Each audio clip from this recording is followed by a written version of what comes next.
વનમાં સબરીએ પ્રશ્ન કર્યો કે જો રાવણને મારવાનો ન હોત તો મારા રામ સબરી પાસે ક્યારેય ન આવત?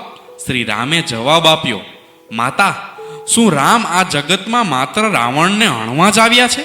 અરે રાવણને તો મારો ભાઈ લક્ષ્મણ તેના એક તીરથી મારી શકે છે, પણ જો રામ આ ગાઢ જંગલમાં સેંકડો કોસ ફર્યા હોય તો માતા તમને મળવા માટે, જેથી હજારો વર્ષ પછી જ્યારે કોઈ ભારતની સમાજ વ્યવસ્થા ઉપર પ્રશ્નો ઉઠાવે ત્યારે ઇતિહાસ પોકારીને કહેશે કે આ રાષ્ટ્રમાં ક્ષત્રિય રામ તેની ભીલ માતાને મળવા વનમાં ભટક્યા હતા.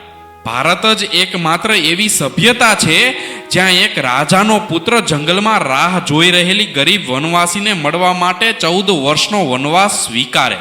રામ જંગલમાં એટલા માટે આવ્યા છે કે જ્યારે વિશ્વનો ઇતિહાસ લખવામાં આવે તો ત્યારે એમાં ઉદાહરણ અપાય કે સત્તામાં બેઠેલો માણસ પગપાળા ચાલી અને સમાજના છેલ્લા વ્યક્તિ સુધી પહોંચે છે તેને રામ રાજ્ય કહેવાય છે.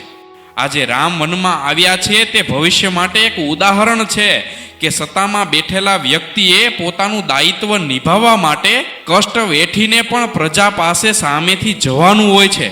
આ સમતા તે રામ રાજ્ય સાહેબ, આ સમતા તે રામ રાજ્ય.